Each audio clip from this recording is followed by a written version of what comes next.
Hey the internet, we are here with Justin Singh, and what did you just do today? I won the ARG Atlantic City with, not Sky Strikers, but with Pendulum editions. No trick stars? No Trick Stars. Oh my. No okay. Gookie cards? No Goki cards. No hand What traps. is... Oh, No hand traps. what's that about? I think I didn't need hand traps, and I was right. What's the famous line?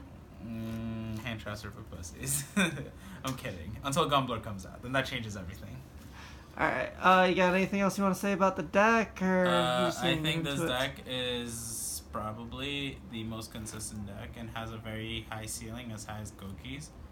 But it like matches consistency wise to Trickstars, but it's not like Trickstars where if you open like one side of an engine, it's like kind of struggling.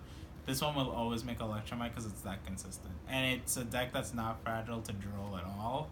So that's why I think this deck's one of the best decks. How many times did you get drolled? Quite a few And times. how many times did you still like make some? Yeah, I still could like make an established verb like Metaltron, Vortex, or if I'm playing against Goki, I could always end Dweller because it's like just 2 level 4s. And then they can't physically play and they're already down a card. So when they like try to establish through like Suprex, then they're down to 3 cards and they have like an assault. And they can't like out my board because I would have like 2 monsters. It's like really hard, and then I would just win because I'm playing Pendulums. So yeah. Let's get into it. Let's get into that profile. So I played 3 Master Servers. This guy is amazing. He lets you OTK because you play a bunch of spell cards and you banish a dude and he gains the attack. He's really nice. He's also an extender to get to your Jackal, which then revives him back. This guy's cool, lets you kill through Array versus a Kagura deck. I play the best card, the Chronograph. Is that Astrograph? This is better than Astrograph. Shit. This guy lets me make Electromite by himself because, yeah, I just special another Pendulum from my hand and make another Electromite. So he's amazing. I love Chronograph. He's the whole reason why this deck's still insane. He's the reason why you can do the game plan Yeah, I could do the game plan, make 3 Electromites. before Pendulum summoning. Yeah. 3 Dark Worm. It's basically Joker. 1 Gate because of Joker. My favorite card, this is a better Joker. And this is a Kepler. He's a +3 by himself. He's basically an insane Joker. And he's the whole reason why I think this deck is actually good. So people like to argue that this deck loses, that the DDD engine loses to Drill, but that is incorrect. Because if they Drill you on this, well, generally if you start this in an extender by itself and they don't have Drill, you can make 2 Electromites and still have like 4 cards in hand. Your 5th card's going to be Chronograph special summoning itself. Because your Kepler is going to add your Contract, which is then going to add your Thomas. And then you have an extender, you make your Electromite. Then this guy adds back your Kepler, and then you pop the Thomas to get back the Chronograph. You drag guard from Electromite and special these 2, and you make your 2nd Electromite and pop the gate. So then you add back the Chrono, and you special again, you make your 3rd Electromite. So it's always really consistent.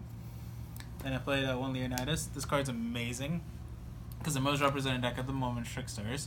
So if you were to take damage, you can just special summon Leonidas, and then you gain the damage you take. And then he's a level 7, so you can search it off the contract and have a way to absolute pretty easily. So those are the 5 DDD monsters I played. I played 3 Curtain Raisers because it was an extender. 1 Passing Glider. It's like the only card I'd probably change into the deck because it literally does nothing if you go 2nd. I don't know what it does. Okay, so basically there are no monsters on the field. You can special summon it. Oh, okay. Yeah, that's pretty much all it does. And then so it's basically an extender. So if I open this in Kepler, I got like the combo basically. But going 2nd, I always sided it out because there's no purpose to having it in because your opponent will always have monsters. Then I played 1 Rescue Hamster. So if you're like got hand trapped at one point and you're low on cards, you can get the hamster as the last card off your 3rd Electromite to get either 2 Wisdom Eyes back or 2 Chronographs back. So then you can like make your whole combo like continue and then end with the Griffin Vortex Firewall Order play. So it's really good just as a one-off for that purpose. Sometimes if you like hard drive when you have a Bisactor or Wisdom Eye, you can just special 2 others from deck. 3 Harmonizing Magician, a monster that I rarely summoned, as ironic as that is. Because when I would Pendulum summon, if I do my combo, I usually Pendulum summon 2 7s and 2 6s. And yeah, I generally never really Pendulum summon her. But she's like good if you like get hand trapped to pend her. Especially versus Goku, you could just like make Dweller with her for free basically.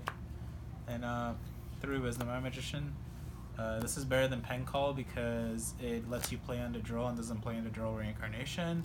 So when you Pen Call, you're susceptible to getting draw reincarnation. It's also weaker to Ash. This one, if you just have another Pendulum, you can play it, and then Oath, it gives you back another free monster, basically. So it makes it an inherently better card. I played 2 Poison Magician. Only 2 I thought was necessary because this is not a starter card, so you generally don't want to open this too much, but it's still good for going second, so you still want 2. And it's the same reason why I only play 1 Black Fang, is because it's not a starter card or an extender, so you never want to like open in general. You just want to like push it off of your Wisdom Eye. I played 1 Jonky Magician. This card's really good versus Trickstars because you summon it, you can negate light monsters, and also use a level 7. Is it a once per turn negate, or is it just like... I'm pretty sure it's a once per turn negate. So like it negates 1 face-up light monsters effect. So sometimes like if your opponent doesn't know what they're doing, you can, and they try to go for the Firewall FTK, you can just like negate the Firewall because Firewall's a light, or you can just negate the Lily Bell, and then they just feel stupid. But like generally you could just like negate Canina with it, which is the main thing, and so it makes it really good. So like when you do your absolute play with this guy, you can like pop the Fang later on to bring him back, and in like simplify game states versus Trickstars, and it'll have a lot of value. So he's really good. I only played 1 Oath Dragon Magician because again he's the same reason why I only played 1 Fang. It's not a starter, it's not an extender, so I just feel like in simplify game states he's good, and I want the option for Wisdom Eye. That's the only reason why. 1 Time Gazer because it's the extender, the special off of Chronograph. So that's 34 monsters. my gosh. But yeah, I tried to make the deck as consistent as possible. I only bricked once, which was when I opened Double Jackal, Cerberus, Jonky, and Poison versus Nishad. Luckily, he bricked as well. How many die rolls did you win? Yeah, I won like all my die rolls in Swiss apparently. But in my defense, 3 of the decks were like blinding seconds, so they kept hand trapping me in my defense. But yeah, I did win a lot of that. But I got hand trapped a lot, so it's fine. Win die rolls. Yeah, you gotta win die rolls too. It helps. But like when we change the deck for Gunblur, like you're gonna have hand traps. But right now I didn't think hand traps were necessary. But 2 Dragon Shrines. Shout out to Jesse for telling me to play 2 instead of 2 later. This card's just insane. Because if you open this in Kepler, you have full combo. 2 contracts. You have to play 2 because if you open contract, you go contract at Kepler at the second contract. And this can fuel your Jackal or your Cerberus, and they're just free costs for Electromite. Then 1 Foolish, for Darkworm, and my Spicy card, and the 1 Order. You get to set that on turn 1? Yeah. Always? Yeah. Oh, man. Always. Broken. We send this with Beatrice, and then we set it off with Griffin. Damn, Beatrice won 2 events? Yeah. It's always amazing, because your ending board, I feel like you can go without disruptions. It take like about 5 minutes to do because it's like a pretty like long combo, but it's like really quick because your opponent knows to scoop it if they're playing Trickstars. So you just end with Vortex, Jackal, Firewall, and Order, and they usually just scoop them, then just go to game 2. So you're never ever going to time. Alright, so that's it for the main deck. For the extra deck, I played 3 of Lavavo Chain dash Link, Electromite. Yeah, Game plan. The card is unfair. I think this card should be hit. Don't think this card's healthy. 1 Nightmare Griffin. This card's insane. Lets you set the order from the deck after you send it with Beatrice. 1 Borolo for grind games when you want to like take guys. 1 Firewall Dragon to make with a combo with Griffin. So then your board ends with Firewall, Griffin, Vortex. 1 Mellotron. Sometimes in simplified game states, if you get either Cherries or Droll, you want to like make your absolute with either one of your Electromites or Underclock, which is the next card actually. Then for the ranks, I play 1 Beatrice for the Order combo. Bombo? Order combo Bombo.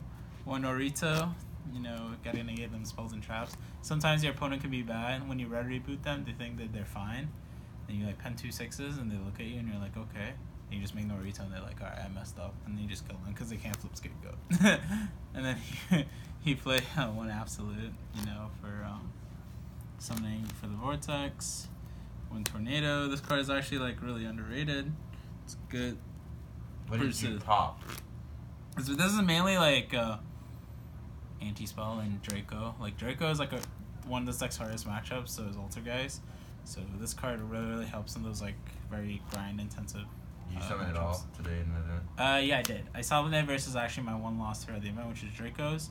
That was game 2. He anti-spelled me, so I had to try and survive through anti-spell. So I foolish sent a Dark Worm that I had set, and then I summoned someone, made a tornado popped, and then we were grinding, but then he had another anti-spell later on the next turn, so I lost.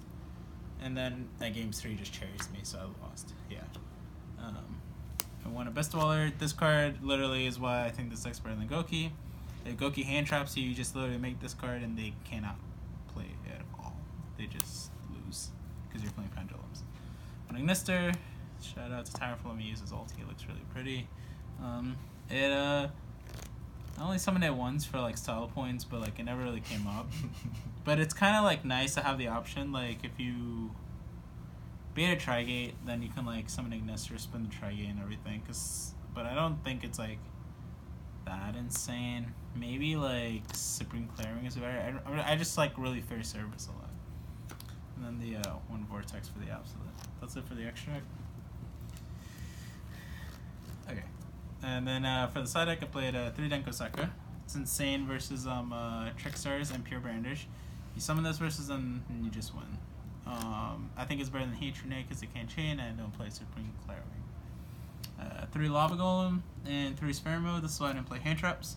It's because statistically these cards are better to draw as your 6th card than Hand Traps are, obviously. So if you draw these as your 6 cards versus Goki, then you can just like break their board. The Goki player can just like take their 5 minutes to make their combo, see there's no interruptions because you got no hand traps and everything's fine. Then I played 3 Red Reboot. This is mainly for Trickstars and like Altergeist and Draco, and it's like really good and underrated. It's your only out to barrier basically. 2 evenly matched. I'm cutting this card. And it just, card's trash. I never side in versus Trickstars. It only comes up really versus Draco, but like, and Altergeist. But like those aren't really heavily represented decks. But this card isn't that good. And then the one card that I only sided once and I didn't even make was Gaga Cutwood. All my matches, literally, I never went into time except top 4, which was ironic because we had more time. Who was it versus? It was versus Jared Zimmerman. We had like a very long, grindy, intensive game. And like, this is cards like, it's mainly for only Altergeist really. So the reason being is that versus Altergeist, game 1 you take a while to play with them because they grind with you because of Multi-Faker and this Sequoias keep onto your Electromites. Game 2, like you can like it keeps flipping back and forth. And versus Altergeist, what you do is you swap your order out for one of the red reboots. You send this out to Beatrice and set it. So then if they go second, you can red reboot when you go to kill them the next turn, and they can't like Multi-Faker you. So it's like really insane. But game 3, like a cheat. Game 3, when you are getting into a grind game, right? And say like, you know, like you're a nice person, you make your turn, you play quickly, and you make the cowboy, right? And there's like 3 minutes left, they're thinking, and they send the millisecond attack you, it's not enough to kill you. But there's like a minute left on the clock, and you're playing against all the guys, so they just summon millisecond, they attack, you lose, because they would have been ahead of line. So this is the only reason why I truly sided this card. As I said, I didn't really ever go into time. It was just, it's like more of like a panic button, but like, I don't think it's necessary. Like if you play quickly enough. And yeah, that was it for the deck. Shout outs. I like to shout out to my team, Titan Esports, and my wonderful sponsor, MetaMats. Yeah, I love this mat, the Chuck and I mat. I'd like to give shout outs to actually Steven Triff, because like he helped me a lot through our one game of DB theory and build the idea behind the deck. Like it was his idea for like the Beatrice combo and stuff like that. He was sending the Mask of Restrict and stuff. But like basically I told him that you always have to do the combo to your left hand side. The reason being is that when your firewall's in the middle, that Kagri can only point to the main monster zone 5, so they can never trigger Kagri. And then that way like your board's basically unbreakable. Shout outs to Jesse Cotton, because he actually had a lot of influence for the deck building of this deck in general. Shout outs to Elise for lending me shiny cards and helping me test the deck a bit. Shout outs to Nick for getting me a lot of the cards. Shout outs to Corey, yeah, for throwing with me. I also helped you get cards. He was throwing with me before, like, about, like, what we should play in the deck. And, like, all three of us, Steven, Corey, and I all agreed that the DDD cards were a must in the deck. And those are the only reason why I think this deck is amazing, and I think that this deck is a good call for Nationals in general. Because it has an amazing Trickstar matchup, and its worst matchups are very low represented decks, which are Dracos and Forest. And, yeah. Alright, well, good job, Justin. Keep on destroying these ARGs. Destroy Philly. I might go to Boston, maybe. Yeah. Oh, yeah, that's right. Destroy that one, too. Good luck to everyone who's going to Nationals. That's where I can see you there. Alright, thanks for the deck profile, Justin. Bye.